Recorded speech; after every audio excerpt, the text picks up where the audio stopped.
Giving up his valuable time and coming down here and talking with us, and all. He is a strong supporter of our Constitution, a strong Second Amendment advocate, and he was former chairman of the Second Amendment Task Force.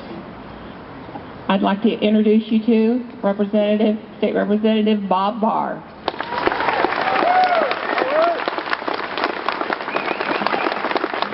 Thank you, Barbara. Thank you, Candy. And thank you all for coming here.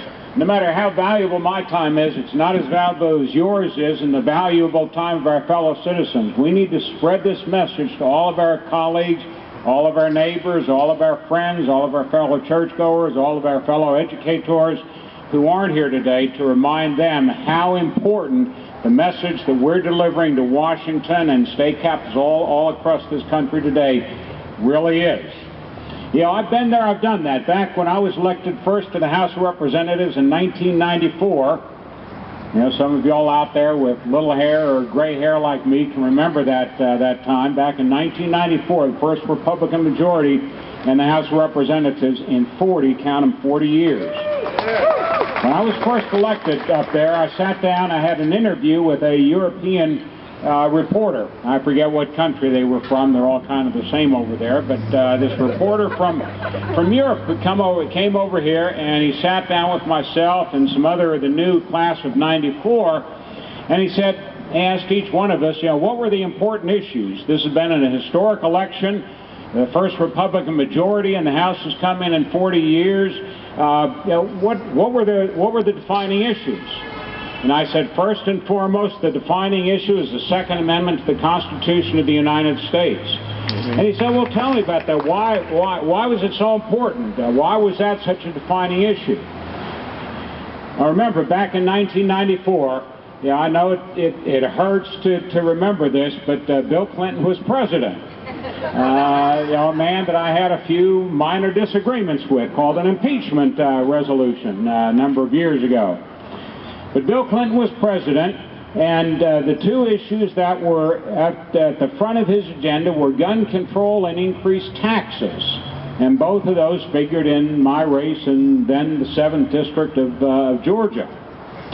I said what really mattered to the people, not just to the 7th District of Georgia, and speaking to this European reporter, but to voters all across the country, was the fact that if, in fact, the government of the United States of America, through then the administration of one William Jefferson Clinton, could take away and begin deliberately and explicitly dismantling a right guaranteed to us by name in the Constitution, in the Bill of Rights, then American citizens all across this country realized that there was nothing that the government couldn't do if we let it to. And that's what woke up millions of voters all across this country and made that historic change possible in 1994.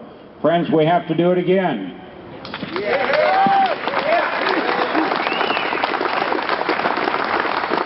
We're going to hear in a few minutes from another one of our great representatives. Paul Brown is here, and he's the chairman of the Second Amendment Task Force, the same as Newt Gingrich had put me in charge of that group back in 1995 when I first took over in the House.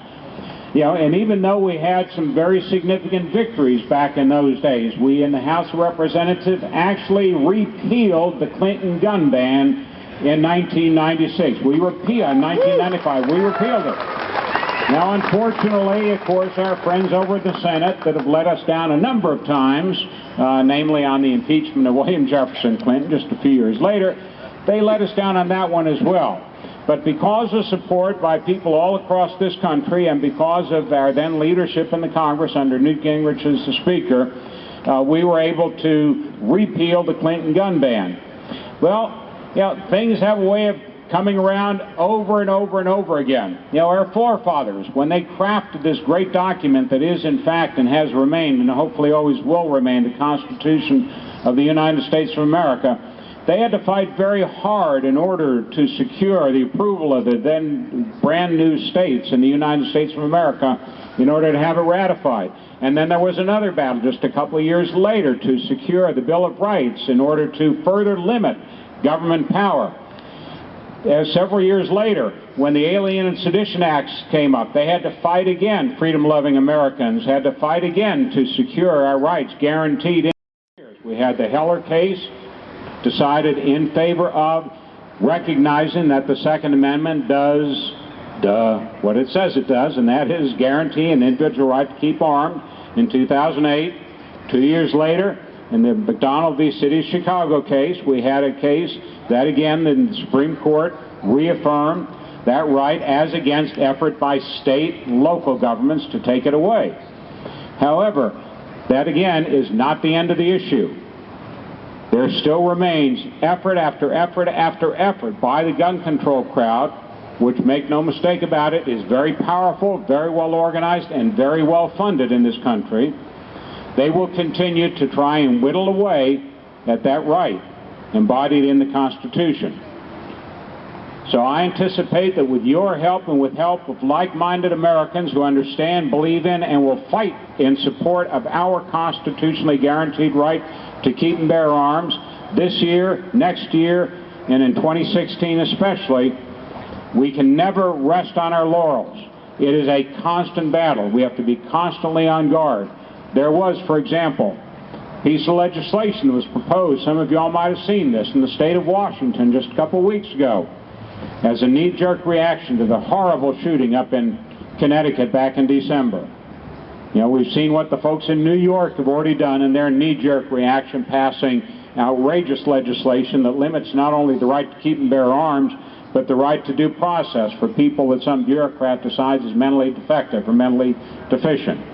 Well, Washington State, out on the West Coast, they had a piece of legislation that was proposed to ban so-called assault weapons, to ban so-called high-capacity magazines.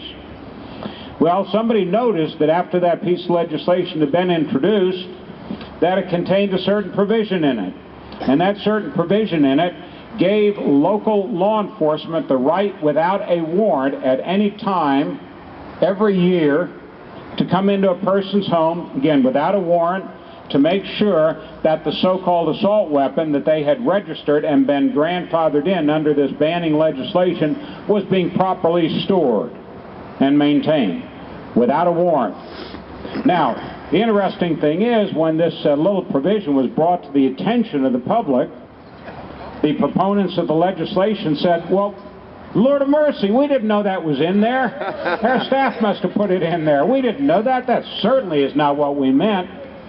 Just one little example of how important it is to watch this legislation, read it.